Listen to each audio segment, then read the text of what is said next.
You seem uncomfortable. Do I make you nervous, Corky? No. Thirsty, maybe. Curious, maybe. That's funny. I'm feeling a little bit curious myself.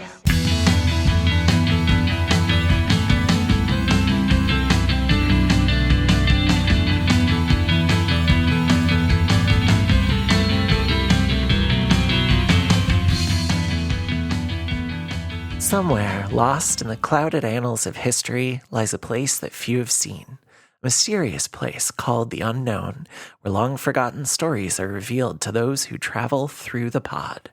Welcome to Pleasers. And Punishers. Where we talk about movies that people love to watch. Movies that ruin your today, tomorrow, and yesterday. And all things kinky and queer. I'm Caitlin of the North. And I'm May Candy Pants Schultz. And today, we're here to burgle your turds! We're here to burgle your turds! Burgle your turds! As we go over the garden wall in the animated miniseries from 2014. Whew. It feels like it wasn't that long ago. No, it feels insane that it's been out for 11 years. Yeah. And this lovely little gem is created by Patrick McHale and starring Elijah Wood, Colin Dean, and Melanie Linsky. All right, my opening question for you. Have you ever been lost in the woods? I don't think so. I thought this was a yes or no question. We did a lot of camping when I was growing up. Pacific Northwest, we have lots of woods, mountains, and whatnot. And we didn't have a whole lot of money, so we went camping a lot. And I feel like I, for some reason, have good orientation in the woods. But if I'm in a city, I don't know which fucking direction I'm going. I can't tell you. Brian at one point said, I've never met someone who could just walk out of a door and turn the wrong direction automatically, like every time. And that's so funny because I'm the opposite. I can navigate a city no problem. I can read a map, and I'm talking like old school paper map. No. I know how to read a fucking map. But if you put me in the woods, I'm screwed because I can make visual landmarks and try to find my way back to things. However, I believe the woods have a certain mysterious power. I think that the way the woods exist as a part of nature is kind of a liminal space. And there aren't a lot of woods that you could get lost in around Chicago. You know, if you go out to the more rural areas of Illinois, sure. If you go up to Wisconsin, definitely. We've got like some forest preserves, and I used to love climbing trees as a kid. My dad and I would go to this forest preserve that was by a big park and climb trees, and there was like this beautiful rock formation out there. It was wonderful. But I am not a camping person. I hate bugs. I don't like getting dirty. You will never find me camping. Camping fucking sucks. So you were forced to go camping against your will. This is not my thing at all. There was definitely I don't think so. No, I'm not big on the bugs. The filthy, gross. Yeah. I don't even I've said this many times. I don't like being outside. Yeah. And I have pooped outside once in my life when we went on a Boy Scout camping trip. Sorry, Cub Scout camping trip yes. when I was in 4th grade, obviously pre-transition. And I was miserable the whole time we were up there in Wisconsin. I just wanted to come home. And that was the last time I went actually camping, where I wasn't just setting up a tent in my parents' front yard. I went to a camp when I went to Catholic school. So it was like this Catholic camp. And it rained so hard at one point while we were out in the woods. Like, people just falling down in mud. There's these devil's clubs out here where they're just like nettles with gigantic stingers on them that will get caught in you. And they're really hard to get out because they're like also barbed at the end. Mm-hmm. So there's just like devil's clubs everywhere, people slipping and sliding. It is pouring rain. At one point, my shoe comes off. And so and I'm running. We're all running to try to get out of the rain back to the cabin. And so I go a few steps without a shoe. I had to go back for it.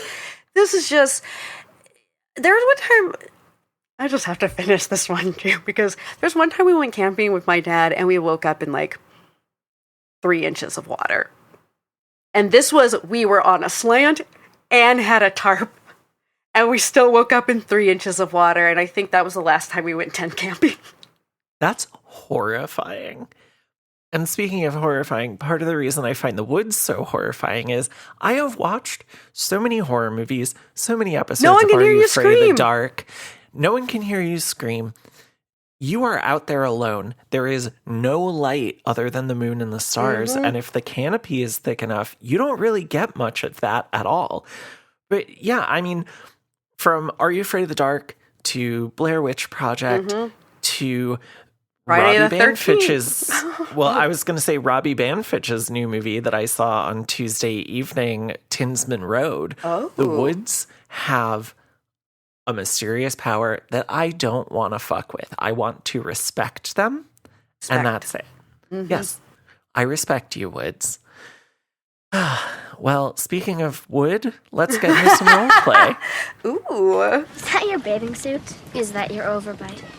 Now, one of you will be the drowning victim, and the other one gets to be our lifesaver. I'll be the victim all your life. Okay, so this is the first time we've ever covered a television series, and it is a limited series. It's 10 episodes, about 11 minutes each, which means in total it's the length of a movie.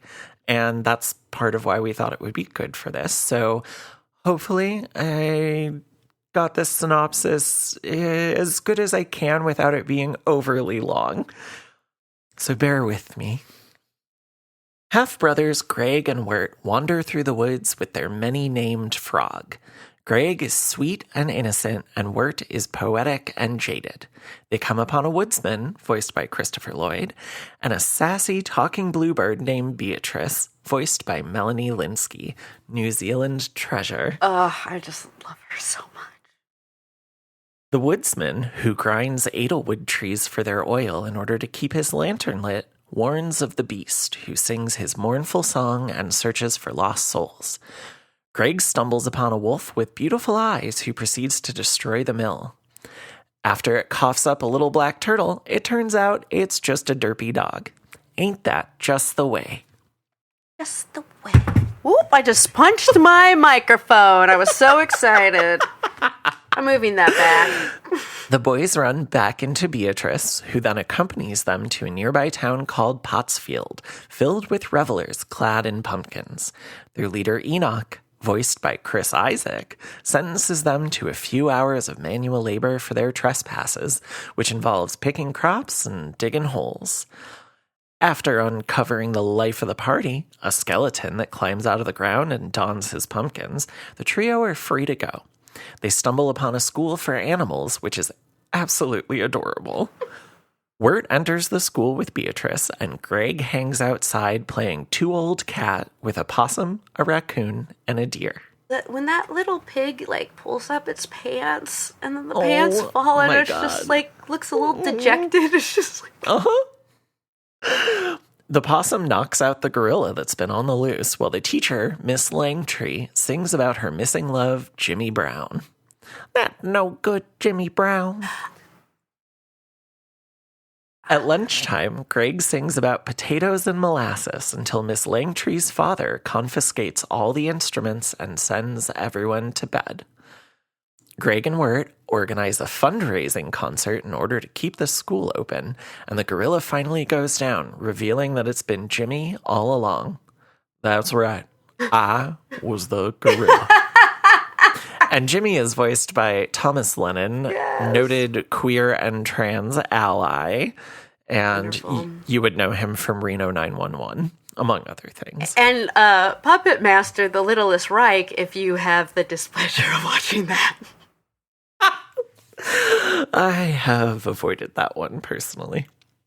Greg, Wirt, Beatrice, and the frog end up at the Dark Lantern Tavern. No bluebirds allowed, where one's occupation is their identity, and we get several songs to that effect. Wirt hears Beatrice scream from the nearby woods, so he jumps onto Fred, the talking horse, in order to rescue her. The woodsman is threatened by the beast, who reminds him that the lantern must stay lit or his daughter's flame will be lost forever. Then it's off to the mansion of tea magnate Quincy Endicott, voiced by John fucking Cleese. This one is so wild because I feel like more than any of the others, it's like, wait, where the fuck are we and what are we doing? Mm-hmm. Like, yeah. Very much, because you're inside all of a sudden. Mm-hmm. So at the mansion, Fred the horse wants to steal, Wirt and Beatrice bond, which includes the revelation that Beatrice used to be a human who was cursed along with her whole family. And Greg helps Unky Endicott investigate a ghost who turns out to be Marguerite Gray, his tea company competition. Their mansions are so big that they ended up connected. But it's okay, because now they're in love, and Fred has a job as an official tea horse. Beatrice and the boys sneak onto the ferry because Greg's got no sense at all. No sense. Uncle Endicott has picked me all wrong. I have no sense. No sense at all. On the boat, they help put on a musical performance with their frog on vocals that delights all of the other frogs, who then depart to hibernate in the mud. Beatrice goes ahead to Adelaide of the pasture and begs to change their arrangement, which was to deliver child servants and get herself and her family turned back into humans because she has finally grown fond of the boys. I was just gonna yell out, "The president is nude!" George Washington. The boys follow Beatrice to Adelaide's cottage, and Adelaide, a servant of the beast, is melted by the night air. Greg and Wirt escape, leaving Beatrice behind because of her betrayal. They come upon yet another cabin, whose occupant Lorna, voiced by Shannon Sossaman, hides them in a basket of turtles when her auntie Whispers, voiced by Tim Curry, comes home. I love the performance Tim Curry is doing here. It is so unsettling and strange, and it works so well for this character. Yes, I agree. Very unsettling. You never know what Auntie Whispers is up to. It's true.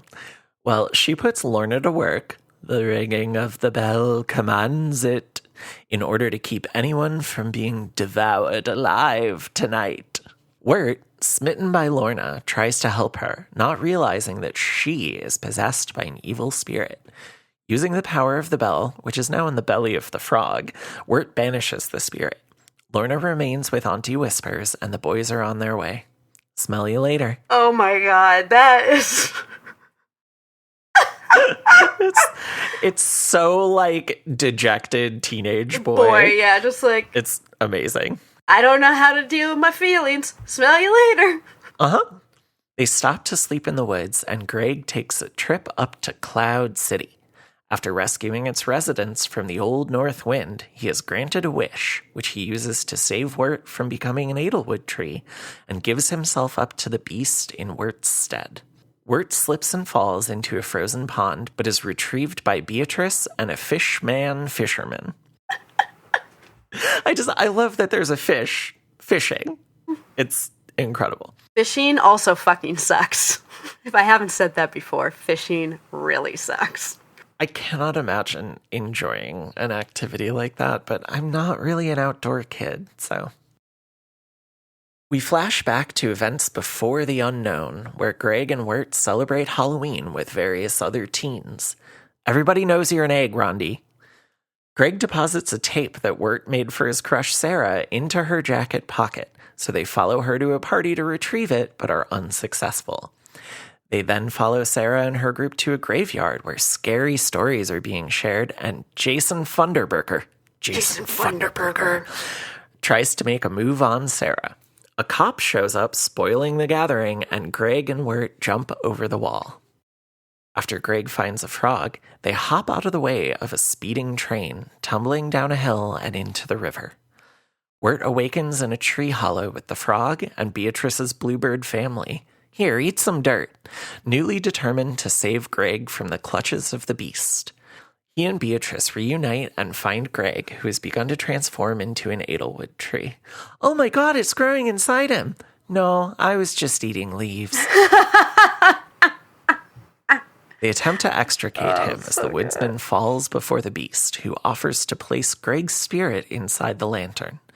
Wirt calls this out as stupid and realizes that it's actually the soul of the beast that resides in the lantern. No, I'm not going to do that. That's dumb.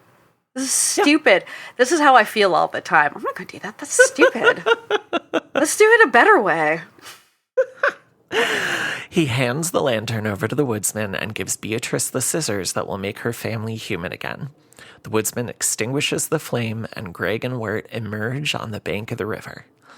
Wirt awakens in the hospital, where Greg shares the story of their adventure with the teens, and Wirt finally works up the courage to ask Sarah to hang out so they can listen to some tapes together. As Jason Funderburker the Frog plays us out, we see all our characters from The Unknown get their happy endings. And that's a rock fact. That's a rock fact. All right, Caitlin.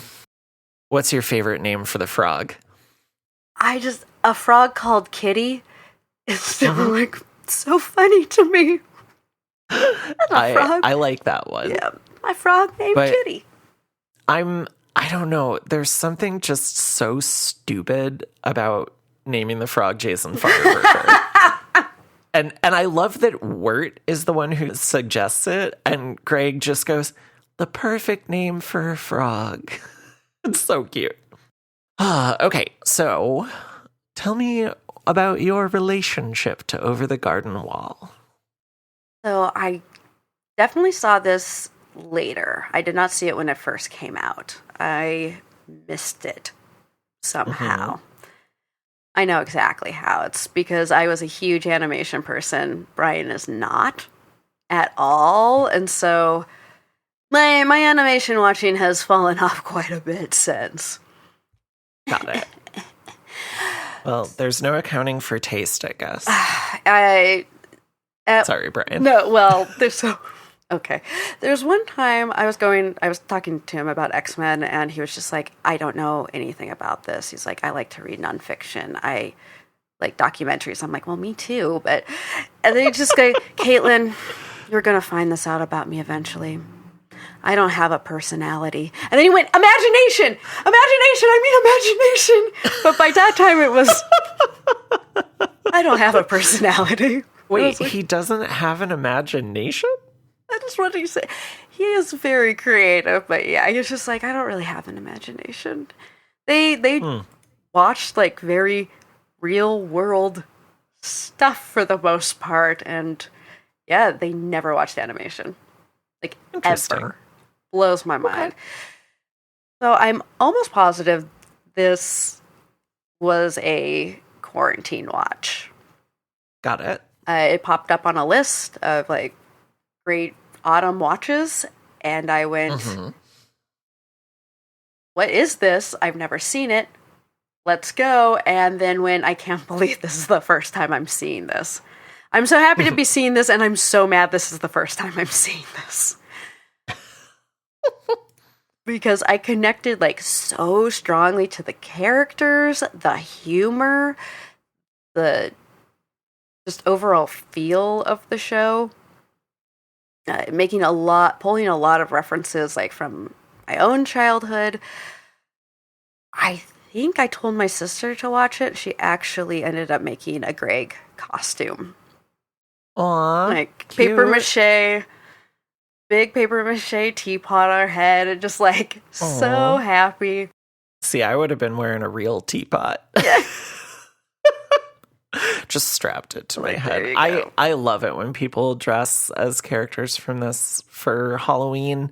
I think it is absolutely wonderful. And this is something that is at least once yearly watch for me during the fall. But I've watched it, I don't know, probably 24 times in the last 10 years. I did not have cable when it was airing, so I had to wait until I could torrent it. And then my ex-wife was like, no, we have to savor it. So she just wanted to watch like one pair of episodes every night for 5 nights. But we didn't even do it 5 nights in a row. So it took like 2 weeks to watch the whole thing, which drove me crazy. But I fell so in love with it. I have an Over the Garden Wall tattoo on my back. I have a Rock Fact plush rock that was made by Chelsea Blossom, also known as Love in a Sandwich. I don't know if you've ever seen her at a craft fair or anything, but she's amazing. I've been buying stuff from her since like 2008 or 2007, something like that. She makes amazing stuffed creations. I have the soundtrack on vinyl. I have the original pressing of the For Sarah cassette. I have the recently released 7-inch that's like a listen and read along thing. And at one point I owned it on DVD, but I lent it to someone and they never gave it back to me, and then I forgot who it was. So kind of bummed about that. Oh. But yeah, you could say I'm a big fan of this show. I sadly missed out on seeing it at the Music Box last year when they showed it in the garden. And I'm really bummed about that. But yeah, I don't know. There's something so beautiful and comforting about this that I will never stop enjoying it. Well, I guess let's move on to our next category. I was like, yes, I agree. Was what I was just over here like, yes, just nodding along, not making any noise. Well, let's talk about the history and context of this wonderful animated series in our next section, Faith and Chance. I can't exist by myself because I'm afraid of myself, because I'm the maker of my own evil. Goodness is only some kind of reflection upon evil. That's all it is. All right. Take it away, Caitlin. So, as I mentioned before, or stated before, I will say, Patrick McHale was the creator of this. He is also the creative director of Adventure Time, which showed on Cartoon Network for many years. Also very whimsical, like a little off humor. But he started working at Cartoon Network in what I am going to call the golden age of cartoons. So he started in 2007. We're coming out, like Samurai Jack ended, I think, in 2004. We have that sounds right. Yeah, we have Powerpuff Girls, Dexter's Laboratory, Johnny Bravo. A lot of cartoons that aren't for children, really. Like, children can watch them, but you're really going to get more out of them if you are older. Yeah, and I think growing up watching that stuff for us kind of, I don't know, millennials, we talk a lot about how our childhoods just didn't feel like childhoods. And I think cartoons were a refuge for a lot of us, but they also had so much of that adult humor. And, you know, not just crude jokes, but like really complex, clever humor that a lot of kids don't necessarily get. And he's coming out of this time period, and with Over the Garden Wall, it's steeped in so much nostalgia and obvious love for the actual, what they call golden age cartoons, which is wild to me because that's like the 30s and 40s, and I'm like, excuse you, golden age my ass. Have you seen X-Men 97? No, get out. And the 90s, what a time. Batman, the animated series, we had all of them. Doug, Rugrats, and I think was that the start of Cartoon Network, really? Regardless, well, this is just... Doug and Rugrats were on Nickelodeon. Yes, those were definitely Nickelodeon. Oh yes. I would never get that mixed up. as I said, there's a lot here that I have seen before that I connect with. Because I think also as millennials, we're in this kind of weird time period, obviously, when we were growing up, where we had more access to media than previous generations, but definitely not as much access to media as there is now. Right.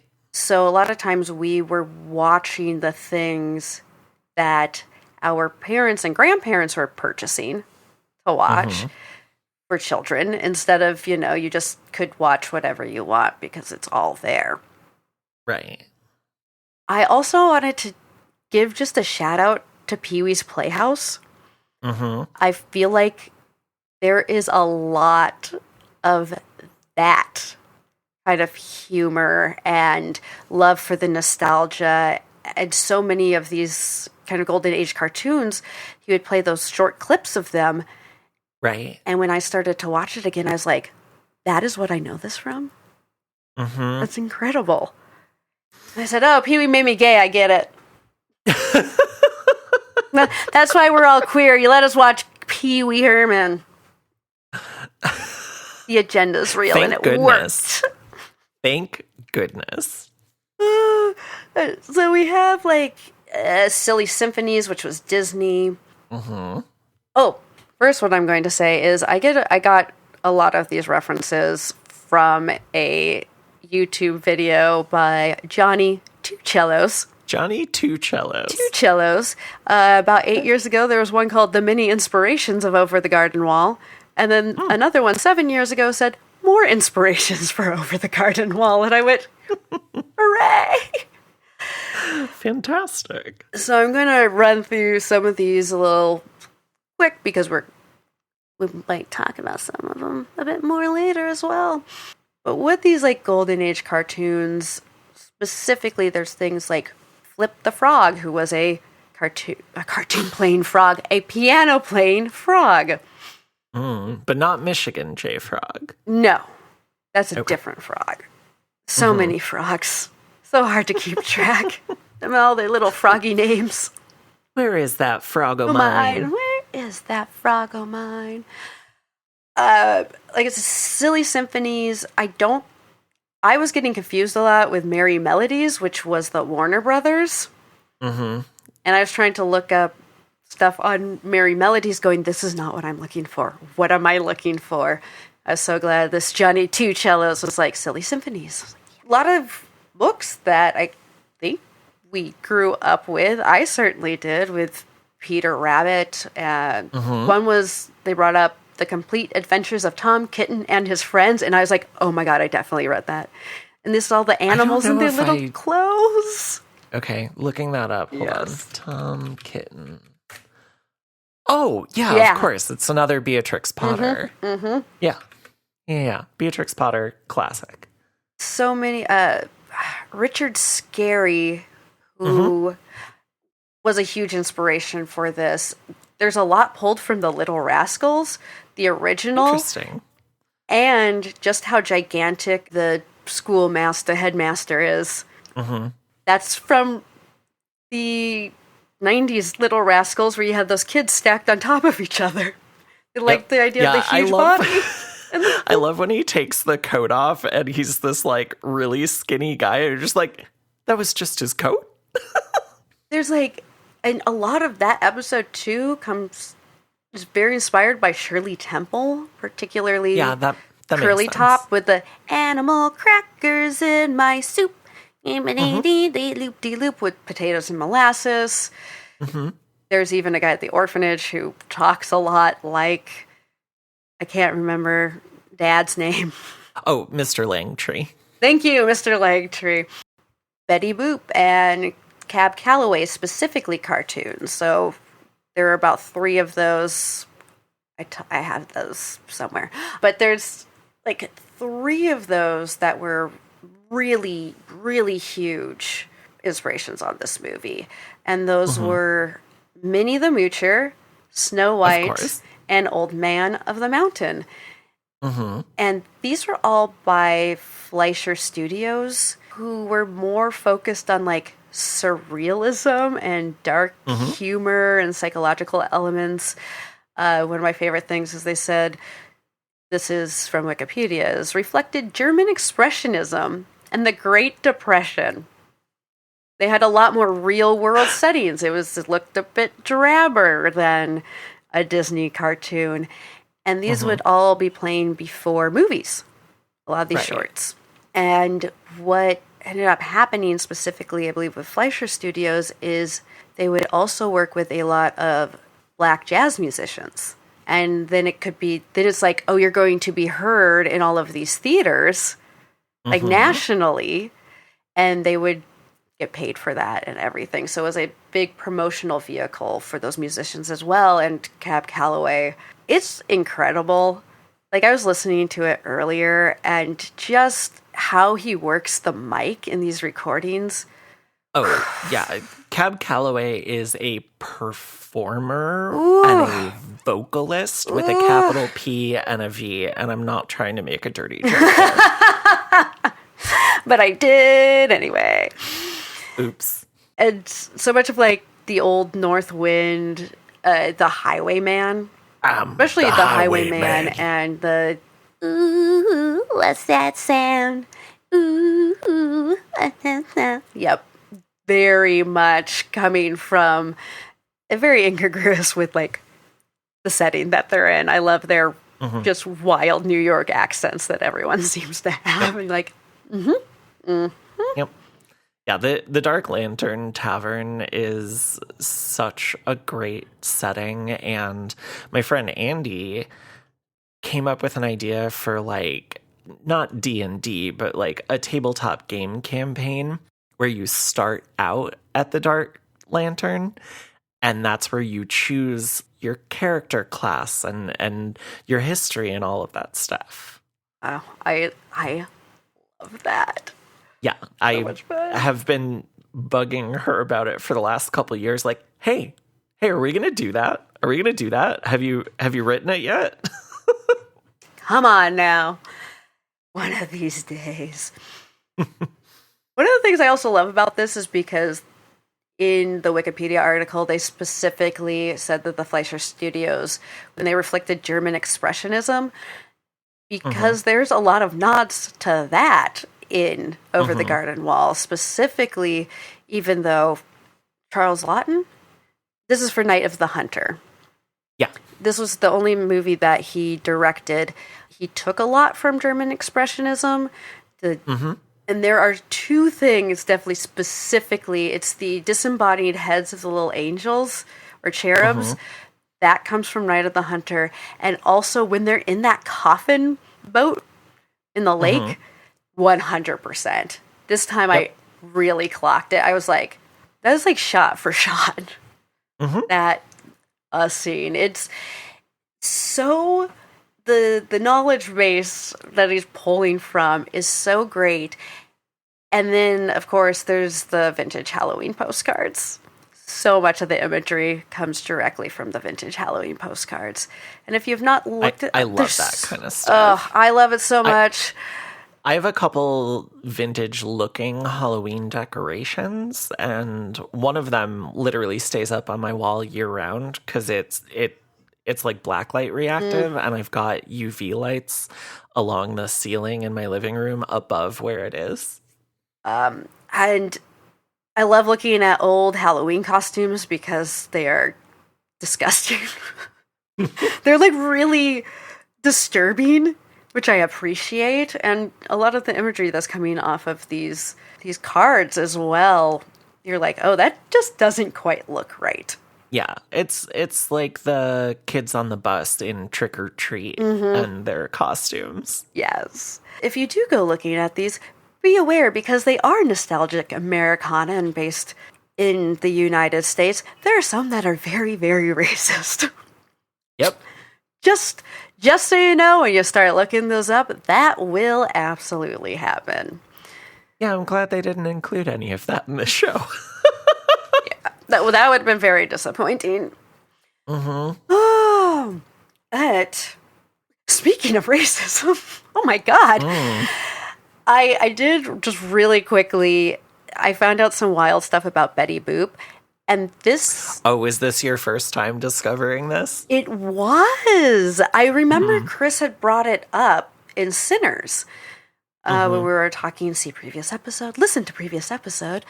And I was just like, I was thinking of something totally different.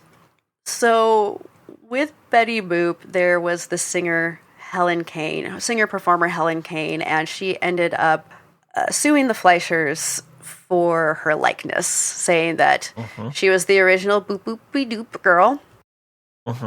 And big eyes, short hair, very flapper. So Helen Kane is a white woman. She is a child of German and Irish immigrants. And she was the original one who recorded I Want to Be Loved by You, which I was like, oh, ooh, ooh, ooh, boop, boop, be doop, ooh. I was like, oh, okay. And she was saying she's the original Boo Boo Doo girl. So during this trial, it comes out that she pretty much stole this whole act from a young black performer named Baby Esther. It was Esther Lee Jones. And they actually used it as, we didn't infringe on you because you infringed on her. It was one of their big arguments. We're not the racist ones. You are. You stole from her first. So, and Baby Esther was a performer, singing, dancing, and had took on childlike qualities. And apparently one of her specialties was when she would scat, she would use a lot of do's and B's and D's. The bus and the do's and the boos. So Helen Kane did not win this suit. And what I think is so wild about this, though, is that many years later, I think one of the Fleischers was like, oh yeah, no, we totally based it off of Helen Kane. And if you look at the pictures, the look of Helen Kane, you're like, oh. Yeah. Yeah, they stole Helen Kane's look, and Esther's. She had already stolen Esther's performance. So. They're like, we can prove that you saw Baby Esther, and then after that, you started boo boo de dooping. Fucking white people, man. Pay people for their art is what I say. Pay the people who come up with it. Pay them. Well, let's talk about happier things. Yes. What kind of influence has this had on our modern culture? So, like you said, it's become a yearly tradition for many viewers. I said to Reagan, it's fall, y'all. Woo. A little Peter Pescadero from Bob's Burgers. And it's, I think because it's just one of those things that when you get it, you get it. And I don't know if everyone's going to get it, but if you're just, if you were that angsty kid who wrote poetry or guilty. Yep. That is one of the reasons, words poetry cracks me up so hard because it's just like, Yep. Yeah, that was me. And I believe it was on Hot Ones, Elijah Wood said that Over the Garden Wall is one of the projects he's most proud of. And that is the one he gets so excited when fans approach him and say, that meant a lot to me. Or, I loved Over the Garden Wall. He's like, yeah, Lord of the Rings. But this little animated, miniseries I did on Cartoon Network, he's like, not a whole lot of people saw it at the time. But it meant a lot to me. So when people come up and it's that's his favorite. And I don't know if you've seen Dirk Gently's Holistic Detective Agency. No. Created by unfortunate renowned sex pest Max Landis, who is a piece of shit. However, the show is still very good. There's an episode in season 2 where Elijah Wood's character, along with some other characters, are in this kind of fantasy land. And there's an episode where he is dressed in Wirt's outfit. What? And I was just like, I love that they reference that. I love that he actually got to wear the outfit. This is so fucking cute. I was crying. I was like, I would have lost so my happy mind. about it. I probably would have shrieked, and the cat would have been I so did. mad at me. Oh, and like we said, it's the 10th anniversary was last year's, and they released a stop-motion short with Wirt kind of recounting the tales. I don't think I knew that somehow, so I have not seen that. As soon as we're done with this recording, I am going to watch that. Yes. Well, as this is a television series, it doesn't have an official score on Rotten Tomatoes, but the popcorn meter, which is fan ratings, is a 98% approval, which is what it should be. Of this? Who's in that 2%? Fuck you. Fuck you and your dickskin jacket. It's got an 8.7 out of 10 on IMDb. And on Letterboxd, it's got a 4.6 out of 5 or a 9.2 out of 10.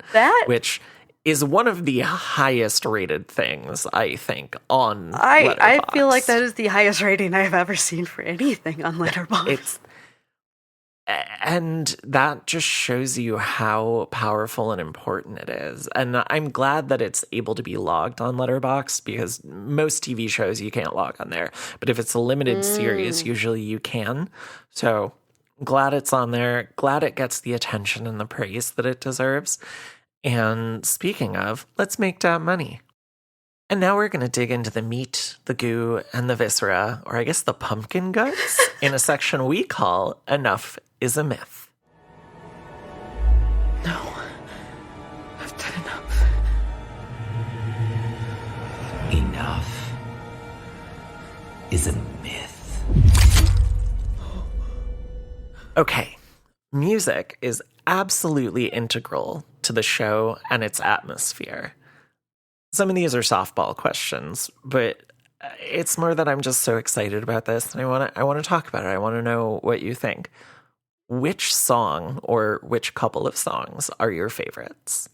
I will say that I consistently, to myself, like, if I'm going somewhere, so I'll be like, to Adelaide, Adelaide,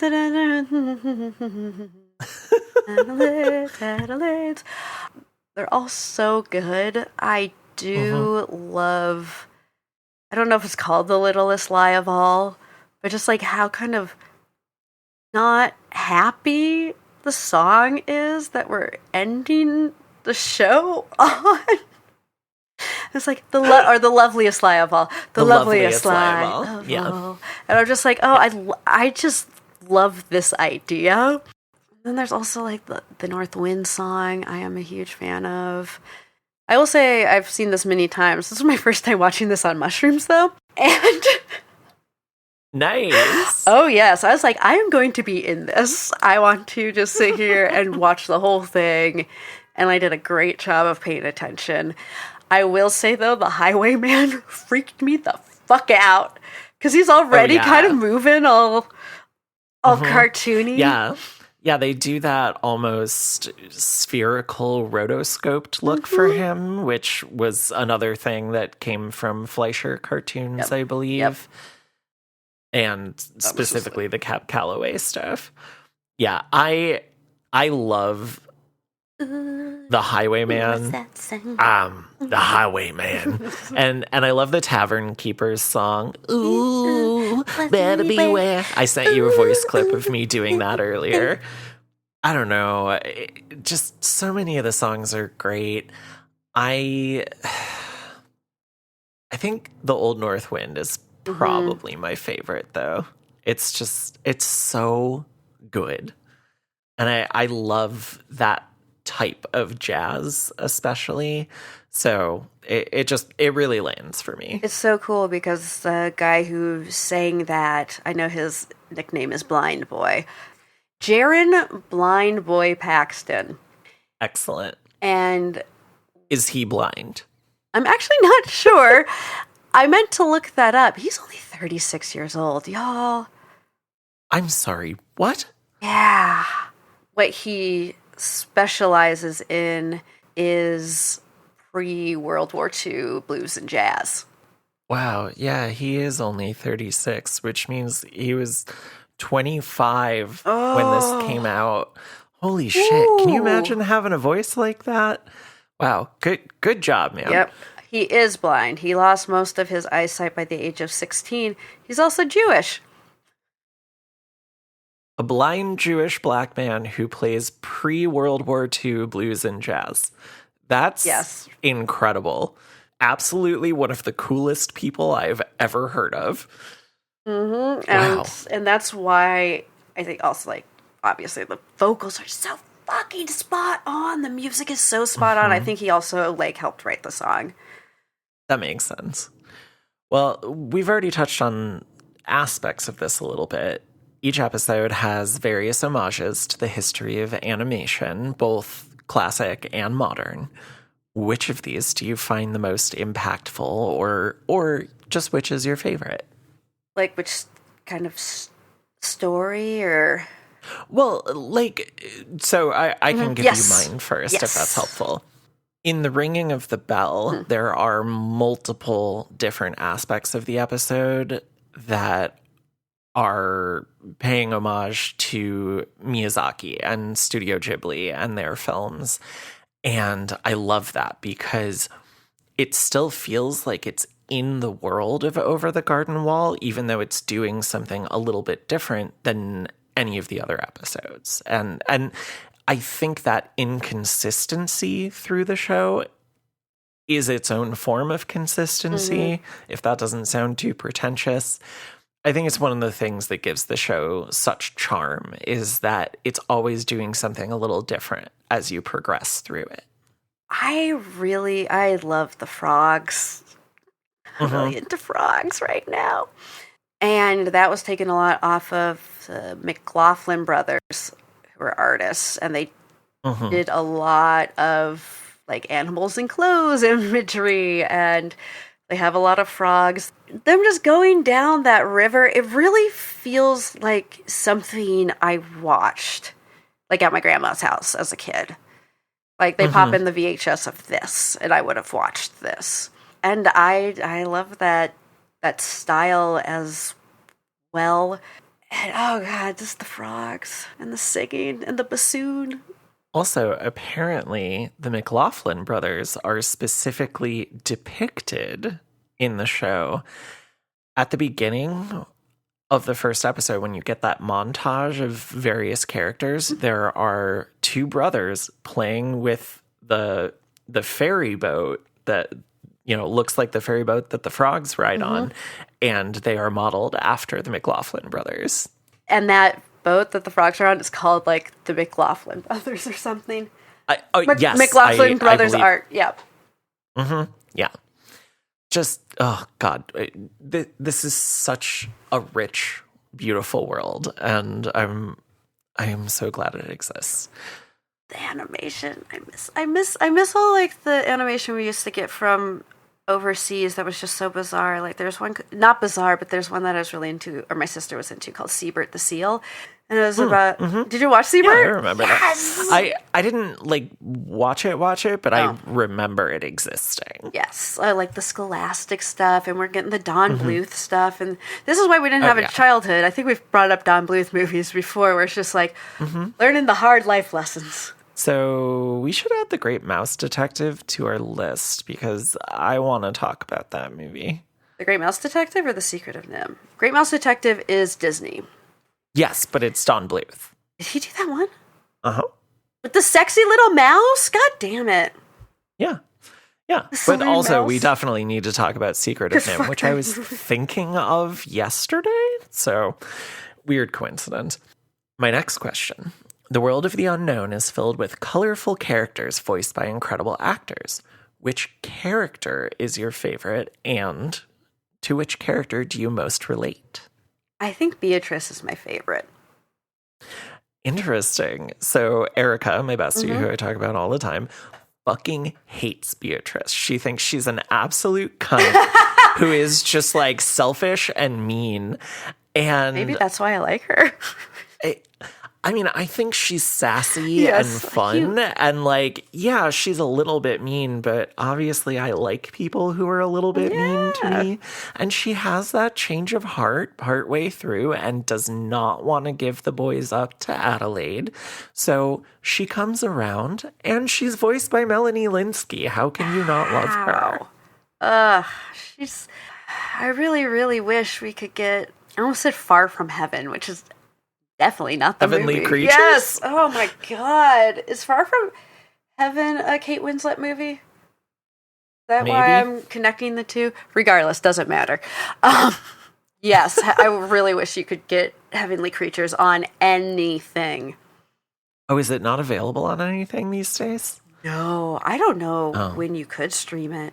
Like, you have to get it at the... I mean, I rented it on VHS when I was younger, which is how I watched it. And I guess we'll have to wait until it comes out somehow to be able to cover it, because I want people to be able to watch it. So Beatrice is your favorite. Yeah, Beatrice. Who's your relatable character? I really feel like I'm kind of in the middle of a Greg and a Wirt. Yeah, I can see that for sure. Mm-hmm. Like, I relate to both of them a lot. Mm-hmm. So it's that kind of angsty, frustrated, I am in charge. I'm the hero of this story. Ha ha ha. Versus, and then there's that part of me that's like, you guys want to know something funny? Hey guys. You want to hear a rock fact? Right? Know what I learned? Just very excited about things and distractible sometimes, and we'll just say weird random shit that'll pop into my head that I hope is delightful to people. So yes, I kind of in between a Wirt and a Greg. I though again want to just Auntie Whispers Tim Curry. Apparently, one of the inspirations for having the frog kind of start the movie was also science fiction double feature from Rocky Horror Picture Show. So to have Tim Curry in there as well, I was just like, heart melted. You did it. Perfect. I think my favorite character is probably the frog. I love that he's their constant companion, and he's got a beautiful singing voice. Wow, that was a really good frog noise you just did. I'm extremely impressed. Thank you. I think my most relatable character is actually a cross between Wirt and Lorna. Because I definitely was the angsty teen who wrote poetry and made tapes for people. That fucking poetry, too. Just, I know. The souls are on I promise fire. mine was better than that. Dark blood. Most of it. I feel like I use the word sanguine a lot. Oh, yeah. My AIM screen name was Precious Crimson, and Crimson is what I would call blood in my stories and my poetry. Yes. Yeah. Anyway, I also really relate to Lorna because she basically has to keep busy or a evil spirit / demon will take over her. And I don't know, that's what I feel like a lot of the time. Or it used to be worse. I can stand spending time alone and not really doing much, but I still don't like it. So yeah, I relate to Lorna. And also that like weird dedication to someone who is trying to help you, but is also maybe not trying to help you in the most effective way. I have definitely been in that position before. So Lorna, girl, I feel ya. And normally we only do 3 questions, but I wanted to know your answers to all those before I got into my like difficult question. I guess it's not that difficult, but it's a heavier question. There's various forms of evidence that point to theories about what's actually happening to Greg and Wirt throughout the course of these events. Do you think this is a dream, or is it a taste of the afterlife from which Greg and Wirt are able to come back to the living? I almost feel like they just, like Alice through the looking glass, they stumbled in to a different like dimension that kind of opened up. And I like to think this all was happening for real. That's really interesting because that was going to be my third option. And I was like, So I personally think that they temporarily essentially die when they fall into the river. And so everything that happens in the unknown is an afterlife.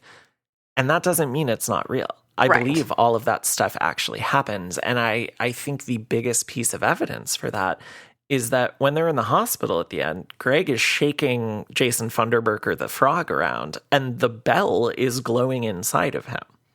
That would not have been able to happen if this was a dream, if it was imagined or some kind of fantasy. So they actually had all these experiences. And if you've listened to me podcast at all, you know that I always want things to be supernatural. I want them to be real. I don't want them to be imagined or in someone's head.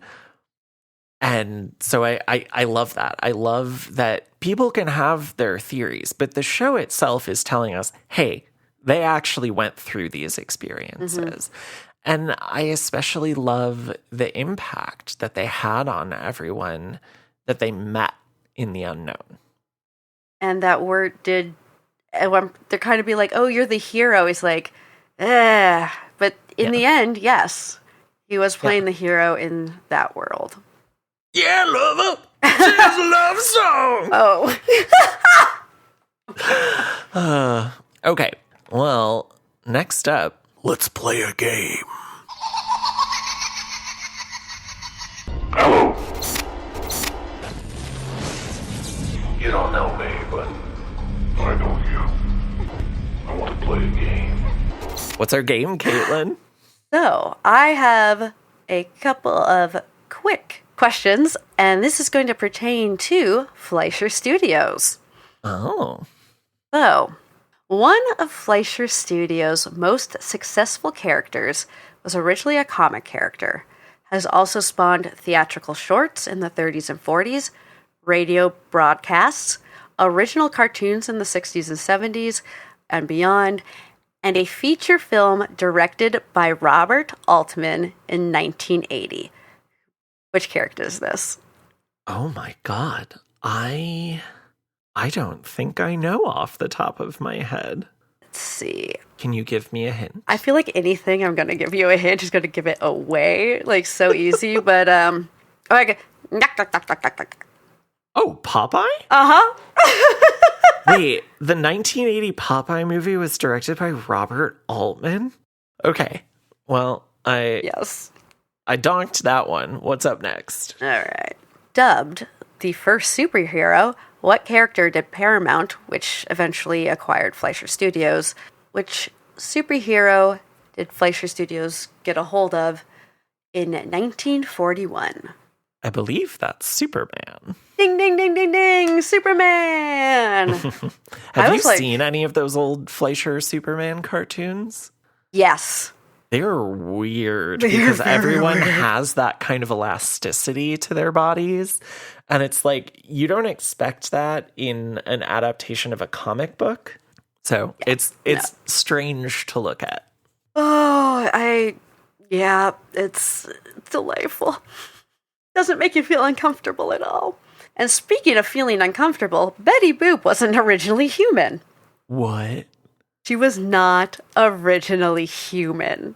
Do you have any idea what pet she would have been? Is this a standard pet or an exotic pet? This is, I will say it's a dog. Okay. Well, wait, but didn't you just answer it? No, but it's a specific kind of dog. Sorry. Oh, a specific kind of dog. Yes. Okay. I'm just narrowing it down so it's not any animal. I am going to guess a bulldog. Poodle. God damn it, that was my second guess. I should have gone, no, guess again. It's okay. Wrong! You're wrong! No. Well, I got one right. Oh, do we have another one? No, I don't. Oh, okay. Well, that was a fun game. Yay! One of these days I'll do better. Hey, I was like, trying to answer questions about vintage cartoons. Unless you're like me and like I can't remember anything because I need all of that space in my brain for 90s cartoon themes. Mm-hmm. You know? Yeah.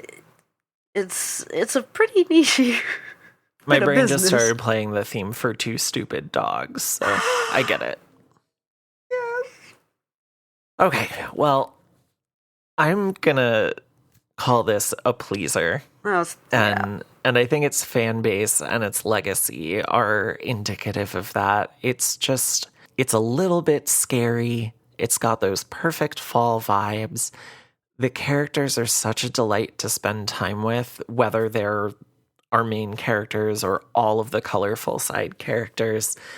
And I love this. I love this show so much. Like I said before, I'm so glad it exists. I am so glad that it's something that I get to come back to over and over. And I get a little something more out of it every time I watch it. And I get to show it to other people who haven't seen it. I'm really excited to show it to Maeve, my roommate, because she has never seen it. What? And yeah, so I'm really glad that we got to talk about Yes, this. me too. It's just a lovely, fun time. And like you said, it's such a comfort watch and makes you feel good on a chilly autumn night. Yeah, exactly. It makes me want to have a cup of hot cocoa, curl up under a blanket, and just sink into the vibes of it. Yes, take some mushrooms. It's wild. Yeah, I might have to watch it next time I do shrooms. So, well, I guess that means it's time to wrap up with what awaits us next time. Don't you see? He's got us now. Okay, this is exactly what he wants. We can't go to the police. Not now. He's made sure of that. He's just out there and he's watching us and waiting. What are you waiting for, huh? What are you waiting for?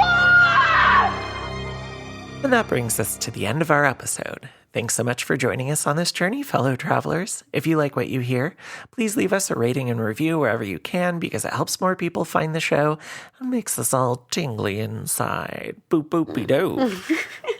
You can find us on Instagram at Pleasers and Punishers and on Blue Sky at Pleasers Punishers. You can also email us at pleaserspunisherspodcast@gmail.com.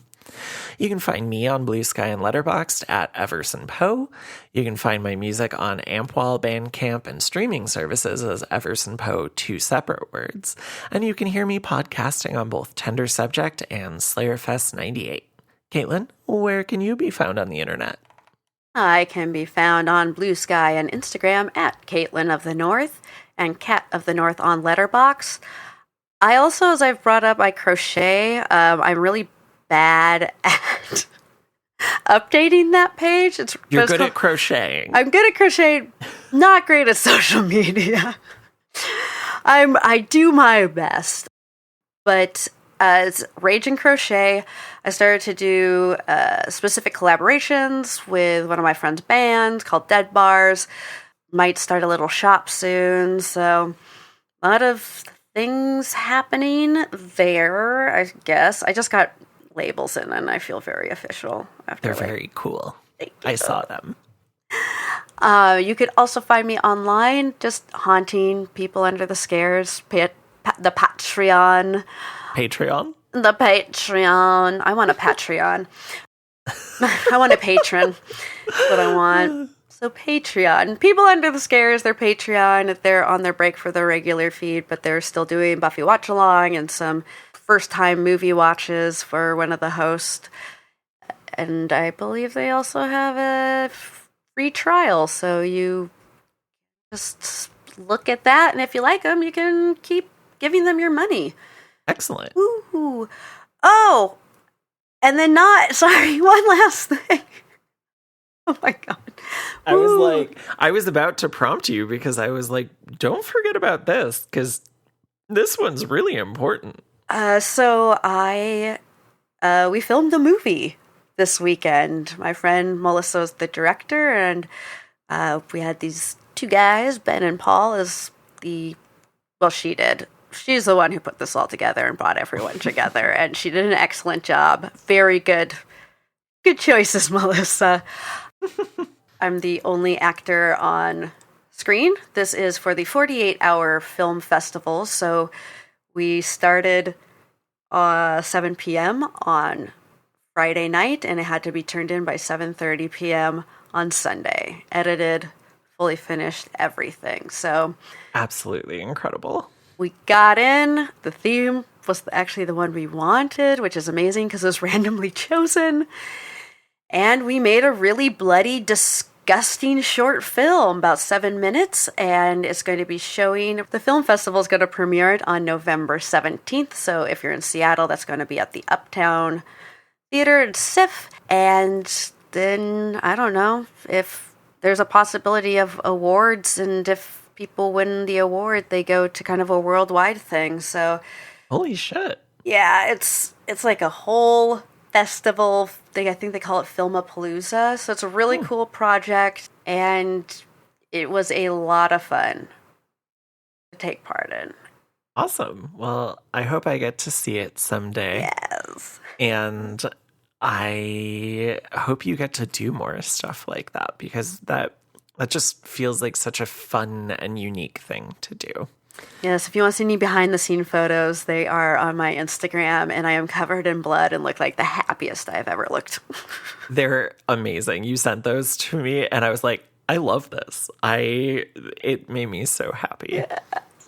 Well, next week's episode is going to be on something that's not fun, but is very good. Ken Russell's historical horror film, The Devils. And we're going to have a very special guest for that, who you will meet next week.